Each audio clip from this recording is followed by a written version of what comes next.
I demand that kind of, kasi probinsyano po ako, hindi naman ako mayaman.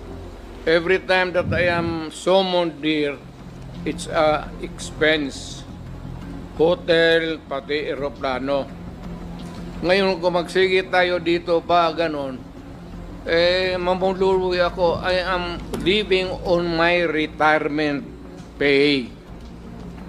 Wala akong negosyo. Tanungin mo kahit sino sa Davao. Wala akong outside source except my retirement pay. Ngayon, kung ganito tayo palagi, mamamlubi talaga ako. So, mabuti pa, diretso tayo until kingdom come, until this committee will come to a logical and right decision. Hindi pwede yung magpatawag ng kayo ng ano-ano tapos anong oras. Expensive yan eh. Lalo na sa, mabuti kung mayaman kami. And we have to spend for the hotel. Well, anong Hearing is resumed. Mr. President, inaalala lang po namin ang inyong health. Dahil ito naman po ay hindi pa ho, ito ang una't huling hearing na gagawin natin. And we wanted to make sure na kayo po ay healthy. It would be great for the people to know that I died in your... Mr. President, in deference also with the request of the Vice President, concern lang po siya sa kalusugan po ninyo. And that's the reason why the chairman decided to let you go. Vice President lang naman, di ba siya presidente? Hintay siya kung presidente siya, maniwala tayo. So are you okay? And can we proceed, Mr. President?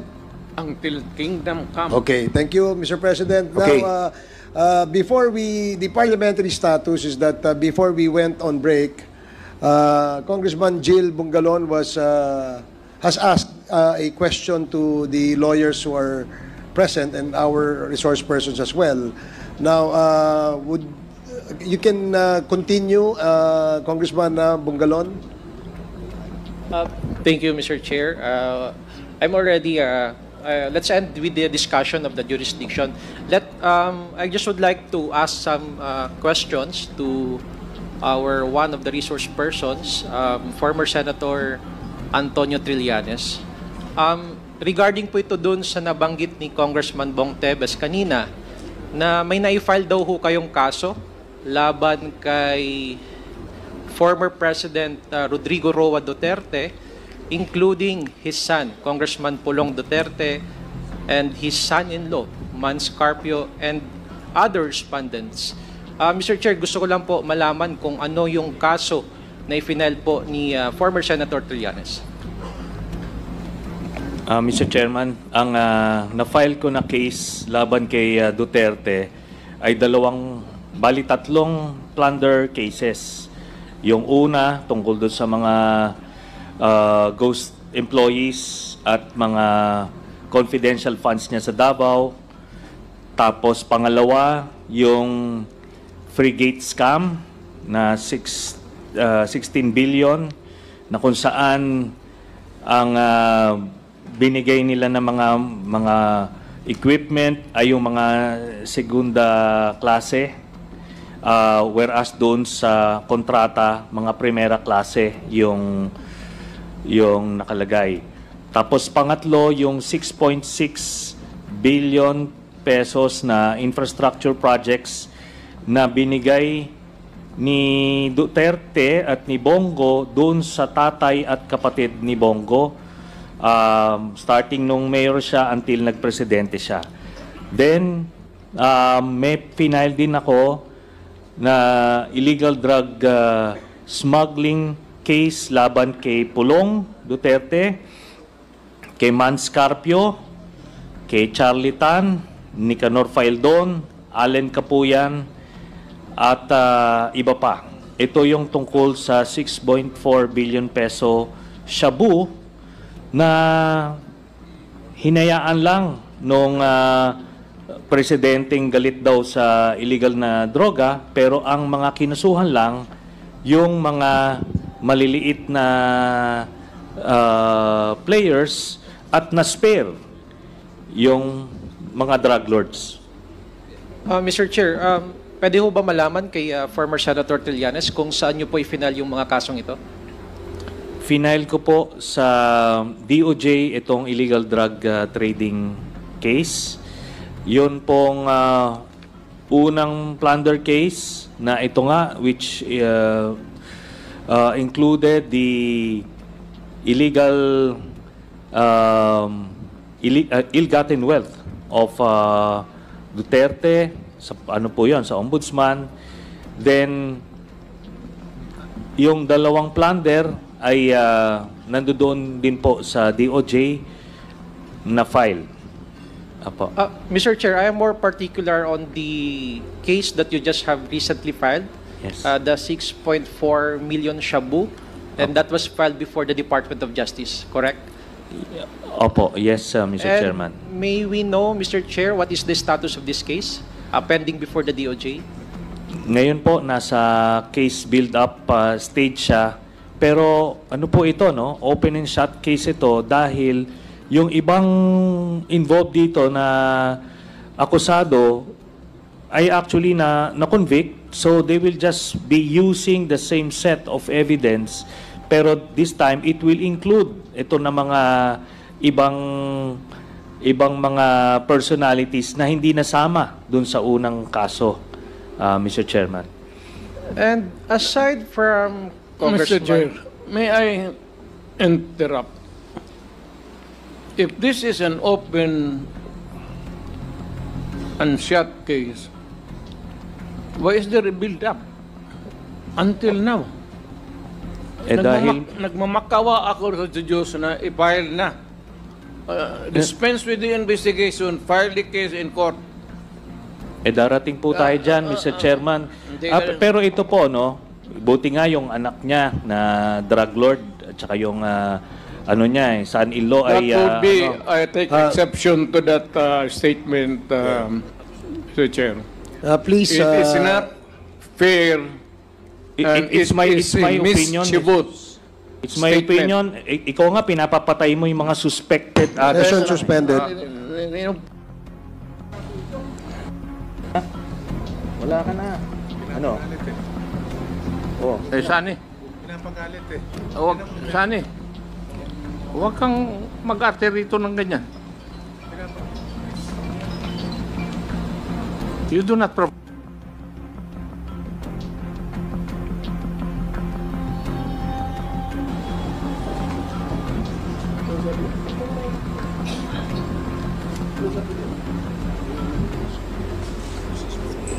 Please avoid calling names.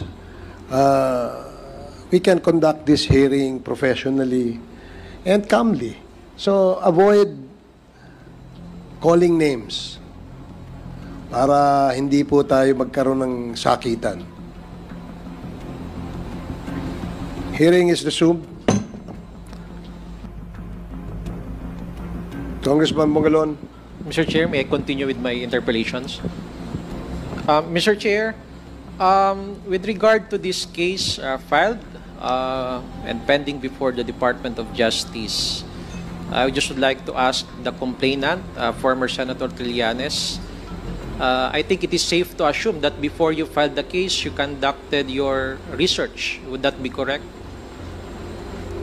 Yes, Mr. Chairman. Doon pa lang sa Senado, nag-imbestiga na po kami. At lahat po ng nakalap namin na informasyon doon, plus yung mga ginamit ng prosecution sa paglilitis ng kaso, yun po ang included. At maliwanag po yun, no? Yun namang pagka-label ko po ng drug lord. That is my assessment po, Mr. Chairman. With all due respect dun sa mga members ng committee, there is no other skirting around the fact. Kasi po, nung sila, maliwanag po dun sa testigo, yung testimonya ng testigo, kinokontrol ang gatekeepers at that time ng mga kontrabando ay si Mans Carpio at si Pulong Duterte. At nakalagay po yon on record sa Senate investigations at doon sa court hearings. Then, ito nga po, no? Hindi sila sinama nung final sa kaso by some miracle. Ang in-include lang yung mga minor players. Ngayon, yun nga po yung sinasabi ko simulat sa pool. Kasi po kung talagang seryoso tayo dun sa paglilinis ng ating bayan ng illegal drugs, dapat hahanapin mo yung mastermind. Sino yung pinakang drug lord na nag-import nito? At yun nga po, ang natumbok namin, si Pulong Duterte. In fact, nung Senate hearing, sinabi ko nga na miyembro ng triad si Pulong at yung proof nun ay yung dragon tattoo sa likod niya, which is the mark of a triad member. And I challenged him. Sabi ko kung pwede siyang ipakita ron. At kahit na dun lang siya sa isang secluded room at makuha ng Sergeant at Arms, edi either mapoprove or disapprove. Kung prove or disprove. At doon nga po, tinanggihan niya. No? It was an opportunity to show the whole country na hindi lang inosente siya, na kundi mali yung aking mga impormasyon. So natumbok na namin yun noon, pero nung final yung kaso, tinanggal po yung anak, si Pulong. Opo. To continue, Mr. Chair. You have last 2 minutes, Congressman Bungalon. Yes, thank you, Mr. Chair. I'll just wrap up my questions. To continue, you conducted that Senate investigation in 2017. And what was the outcome of that investigation? Yun nga po, no? Dahil na whitewash po nung mga panahon na yon, kasi yung chairman ng committee noon ay kaalyado nito ni Duterte, kaya wala pong nahantungan. Tapos nung final po sa DOJ yon, yung kaso na yon, dahil nakatingin na po yung buong Pilipinas at nakuha talaga yung 6.4 billion shabu. So, kailangan po may mananagot. Pero ang mga nanagot ay yung mga nasa ibaba lang. Ni nga pangalan lang nung drug lord na nasa likod nung importation na yon, ni hindi po mini-mention nung mga PIDEA or nito ni Duterte para lang pakita kung sino yung nasa likod nun. Kaso he was not interested precisely because kagrupo niya. Isa na doon yung anak niya. Yun po yun. Mr. Chair, a while ago you mentioned the name of Michael Yang. Yes. Is he a respondent to this case? Doon po yan sa Jimmy Guban case. Dalawa po kasi, yung 11 billion na yung shabu shipment na yon. Ang sabi ni Jimmy Guban, base doon sa testimonya niya dito, doon po involved si Michael Yang, Pulong again, and Mans Carpio. Pero doon po, dito sa 6.4 billion peso shabu, ang lumabas po si Charlie Tan, ang drug lord associate na kasama nila. And lahat po to lumabas po dun sa testimonya ni Arturo Las Cañas. These are the names: Michael Yang, Sammy Uy, at Charlie Tan. Sila po yung mga kakagrupo ng drug lords na kapartner at pinoproteksyonan ni Duterte. For my last question, Mr. Chair, you also mentioned a while ago the word triad. Yes. Ano ho ba itong triad nito at ano ang partisipasyon nitong triad nito sa sinasabi niyo pong 6.4 million na shabu? At yun yung basis nyo ng pag-file ng kaso laban ho sa mga respondents dito sa kasong ito. Base po sa testimonya ni Las Cañas, miyembro po ng triad si Charlie Tan at Michael Yang at ni-recruit nila si Pulong. So yun po ang triad. Ito po yung mga grupo na involved sa mga illegal activities na based sa mainland China, Hong Kong, and Macau, Mr. Chairman. That would be my last question, Mr. Chair. Thank you.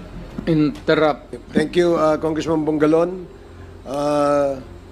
Mr. President, you'd like to say something? There are so many persons accused here or mentioned to be criminals. Criminal yung ano. In fairness, yung mga tao na sinasabi nito dapat ipatawag Ye- at given a chance also to answer. Yes, we will. In fact, that- we invited them in the That last is, two hearings. yeah, this is how it operates, Your Honor. Thank you. Fairness. Thank you, Mr. President. Yeah, the next to interpolate is Congressman Paulo Ortega, and then Congressman Suwan, and then Congressman Lara, and then Congressman Acop, and Congressman Garin. So, yun ho ang ating order para hindi ho kayo malito. So, Congressman Ortega, you are recognized. Chair, I will yield my time to Congressman Suwan since I was given a 9-minute interjection earlier. Thank you. So, you're yielding your time to Congressman Suwan. Okay. Congressman Suwan, you're recognized. Thank you, Congressman Paulo, Deputy Majority Leader. May I request, Mr. Chair, that we also extend to the former President the same leniency that you extended for Congressman Raj and Congressman Zia. Mr. President, Yes, sir. I'm just curious. I'm certain that you believe that the way you conducted the drug war was legal. Am I correct?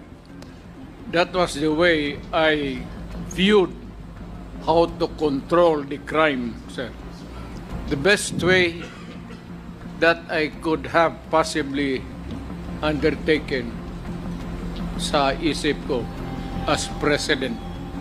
It was my sole single discretion. Okay, sir. Nothing could have moved without my order. You say so. But I'm curious, if that was your belief, why did the Philippines withdraw from the International Criminal Court? Hindi man, it has nothing to do with itong The drug war. May I know the reason why you withdrew from the International Criminal Court? It's a silly court. I'm sorry, sir? It's a silly court. It's a silly, okay. It's a silly court. Walang ginawa yan. Wala namang nakulong. Wala namang basta puro demanda yan. We have seen a lot of leaders, world leaders from Africa committing acts of murdering his people, murdering his neighbor. Wala man ako nakita, sir, na narinig nila na nakulong hanggang ngayon. But were they actually members of the International Criminal Court, though? Yes, sir. They were also members. Yeah, yes, sir. And yet they were not tried? They were tried, but wala kang nangyari. Okay. Have you ever thought of actually facing the International Criminal Court instead of withdrawing? Had it ever crossed your mind back then? Sir, hindi ako believe sa puti. I would rather face a Filipino. Baski ako, wala akong abogado. Ako lang.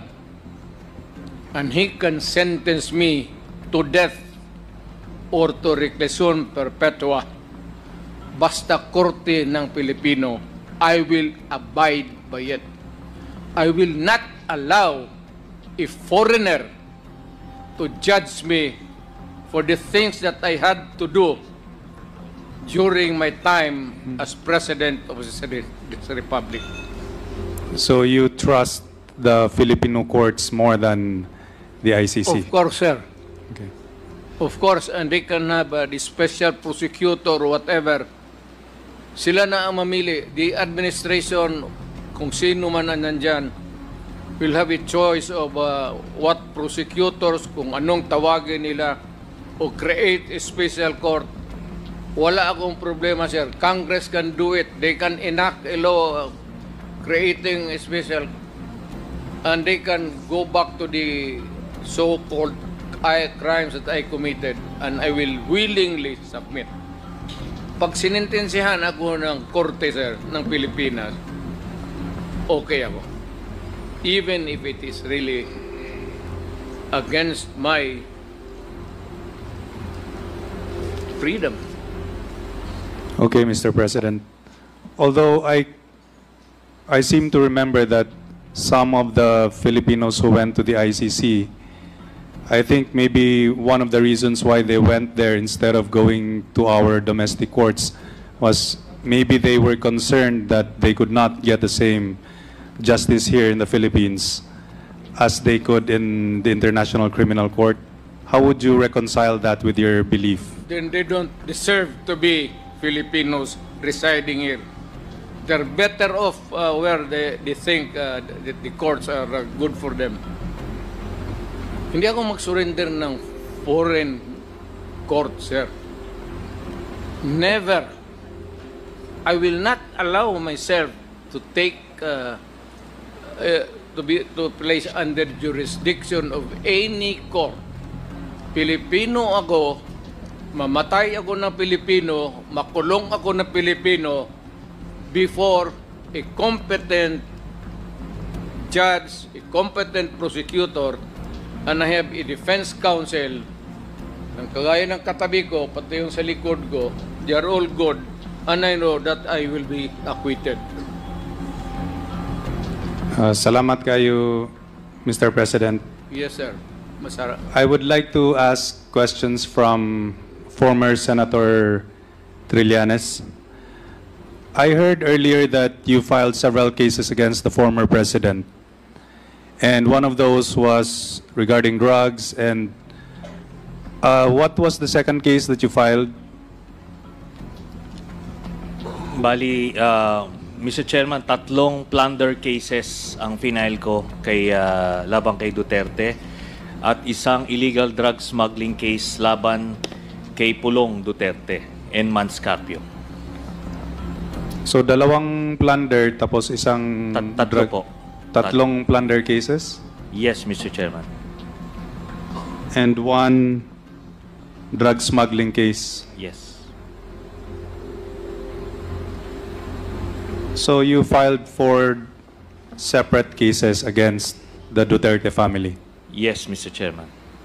What was the earliest case that you filed? Yung una po, yung 2016 na final ko. At yun nga po yung inimbestigahan ng ombudsman.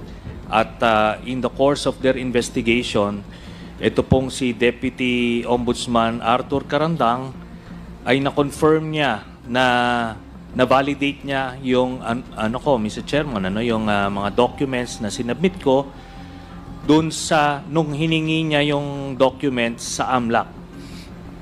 So the documents I presented here were the same ones. The ones that you showed earlier? Yes, Mr. Chairman. Here in the screen? Yes, Mr. Chairman. So those were the basis of the case that you filed in 2016? 2016, yes. And what case was that again? Plunder? Plunder, yes, Mr. Chairman. So who were the accused in that case? Siya lang po, Mr. Chairman. Siya lang. And what happened? What was the basis for you filing that case?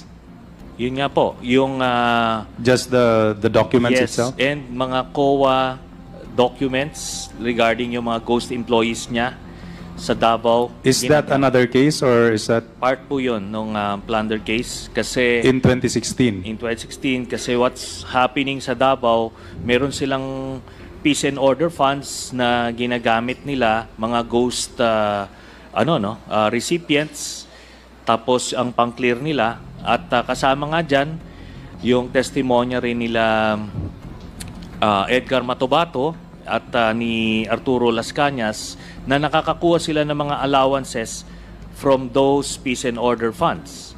Yun po ang basis nun, Mr. Chairman. May I That- respond? Yes, Mr. President. Kung bright ito, naging presidente sana siya. Bakit ako naging... Siya ang nakulong. Mutiny. Let's go back to the Let's go back to history. Anong kasalanan ko? Mr. Anong Chair, kasalanan nito? Mr. Chair, Yung witness... Congressman Akop, point of order lang. what is the point of order? May I remind our members not to ask question or shall we say permit a resource person to speak unless the chairman says so. That is the rule of this committee. Kanina pa po kami nandito, hindi kami kumikibo. Kasi yun po ang rule eh. So we must follow our rules to have an orderly proceeding. Thank you, Mr. Chair. Thank you for reminding I submit, the chair. Mr. Chair.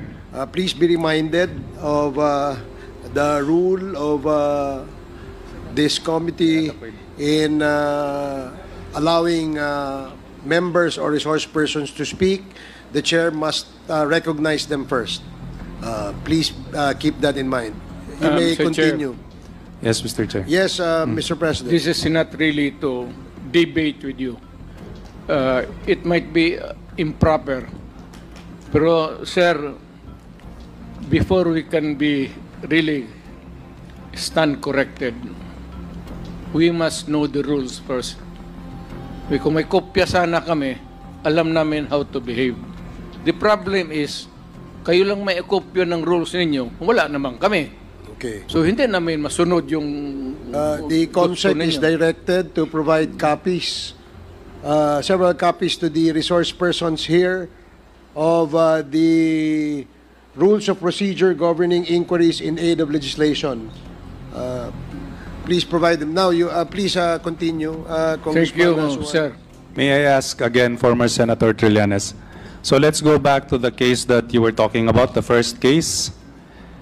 So what happened to the deputy ombudsman, right, Karandang? Yes, the Deputy Ombudsman Arthur Karandang confirmed that the documents that I attached when I filed the case was the same set of documents from the AMLAC, from the Anti-Money Laundering Council that they requested. So, Who requested? the Ombudsman as part of their investigation. So what happened to the first case? So they cannot dismiss it because everything was valid and was validated. So what Duterte did was he fired the deputy ombudsman na nag-iimbestiga. Ganun po 'yon. So nung napalitan na, edi nag-stall na ang kaso. What So, is the status of the case right now? It's still shelved. So probably once we get a new ombudsman, then these things would start moving, Mr. Chairman. Say something. Sir, Mr. Chair. With the indulgence of Congressman Suwan. Yes, Mr. Yes, President. Mr. President. wala tayong pakialam sa ombudsman. We cannot interfere. Alam ninyo yan, baski sino. Lalo na mga politiko. Yes, Wala tayong pakialam sa ombudsman. We cannot tinker with the ombudsman. And you can call him here and ask him questions. Hindi pwede talaga yung unless sir, if you are not a self-respecting lawyer, kung wala kang delikadesa, sir, ganon. Pero ganon naman ako, sabi ko kanina pa, insisting na mahirap lang ako. I have a set of rules in my life and I follow rules in the civil aspect of my life. Ang naging physical ko. thank you, Mr. President. That's noted. Yes, please proceed. Okay, let's go back to the case. Senator Trillanes, you said that your case involved plunder. Yes, yes, Mr. Chairman. And let me just add, Mr. Chairman, Duterte keeps on saying na he cannot interfere, pero it is on record, kahit i-google po natin ngayon, Mr. Chairman, he fired. Pinatalsik niya sa pwesto yung nag-iimbestiga nung kaso niya, the Deputy Ombudsman Arthur Carandang, who was earlier invited by the chairman para maririnig po sa kanila kung ano talaga yung nangyari po doon sa investigation po na yun. Mr. Chair, was the former Assistant Ombudsman invited here? We have not sent an invitation to him, Your Honor. Yes. Mr. Chair, it's been moved earlier, Mr. Chair. It's been moved earlier. Oh, I stand corrected. Yeah, there was a motion earlier. Mr. Chairman, I'm the one that moved to invite former Deputy Ombudsman Carandang because we need to check the authenticity of such claims made by former Senator Trillanes. Well, in fact, I'd just like to correct the statement of the former President. We can invite ombudsman, and it's up to them to attend. But being a former congressman, being a former deputy ombudsman, we can invite him to shed light on the matters that was raised by former Senator Trillanes. I agree, Mr. Chair. Since Thank you, he's Mr. no longer Chairman. the ombudsman, then Yes, sir. it would be better to invite him too.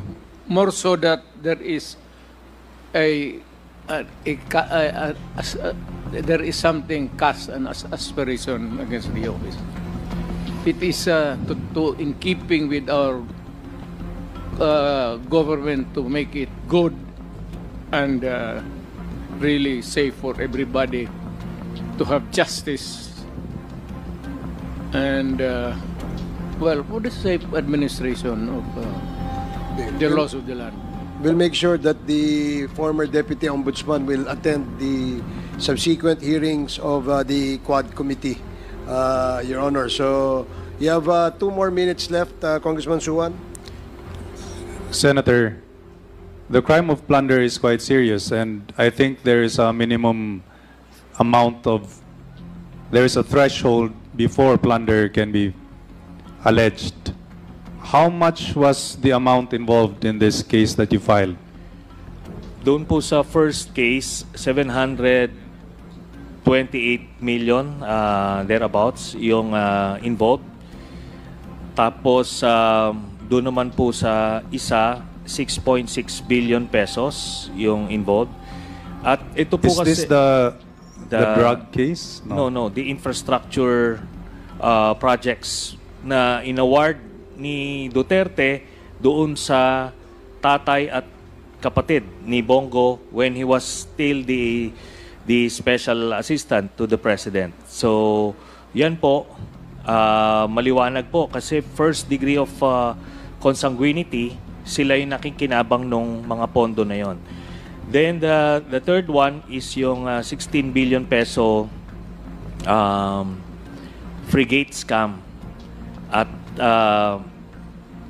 nalugi po doon yung Can you tell us more about this? Yes.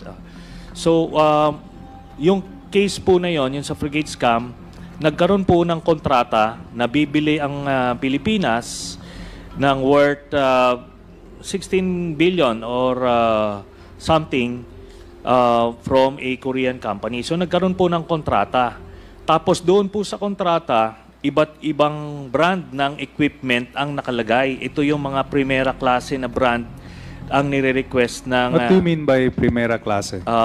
Yung pinakang high-end or what's this? First hand, not second hand? No. Ano po, Mr. Chairman? First class. Yung pinakamaganda. Pinakamagandang klaseng equipment na ginagamit din ng ibang mga Navy. At yun po ang nasa kontrata. Tapos nung napirmahan na yung kontrata, nung nag-assume na ang Duterte administration, ay suddenly pinalitan nila ng mga mahihinang klaseng brand yung mga equipment. At in short, parang ang analogy po doon, Mr. Chairman, parang kang bumili ng Mercedes-Benz, pero yung makina ay pang owner na jeep, parang ganon. So, ganon po ang diniliber. Kaya malaki po ang kinita ng kontraktor at nilabi po yon nito ni Duterte at ni Bongo to the point na nung ino-oppose ito ng flag officer in command ni Admiral Mercado, dahil nilalaban niya yung kailangan ng Navy, tinanggal po siya unceremoniously nito ni Duterte. Who was removed? Si Admiral Mercado, Mr. Chairman. Na ginagawa lang naman yung tama at nilalaban kung ano yung nasa kontrata, pero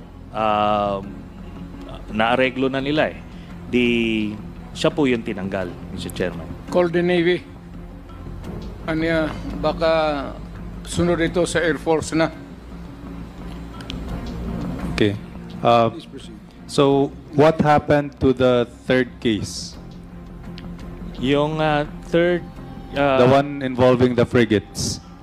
Nasa investigation phase, Mr. Chairman. And by the way, liliwanagin ko lang po, na I didn't say anything negative about the current ombudsman. I'm just saying baka meron po siyang ibang mga priorities kaya hindi po niya natututukan itong nauna kong final na case. And let's hope that that will change in the months to come. And last question, Mr. Chair. What happened to the second case, the one where you said involved 6.6 billion for infrastructure projects? Final ko po yan sa DOJ. As far as I know, rin po, nasa investigation and case build-up phase. Pero yan po, lahat ng dokumentong pinasa ko dyan ay mga COA and DPWH contracts at documents. So, yan naman po, itong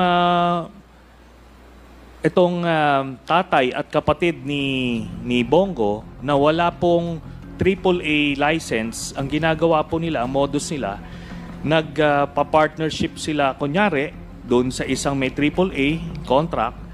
Tapos, pero ang lahat ng nakapirma, even yung mga nagkiklaim ng checks, ay yung tatay at kapatid ni Bongo. At maliwanag po yon na sila po ang nag-benefit beyond the threshold na 50 million, Mr. Chairman. Okay. May I just manifest, Mr. Chair, that I don't think that the Ombudsman is sitting on his duties. Correct. Anyway, that's my... Okay, thank you.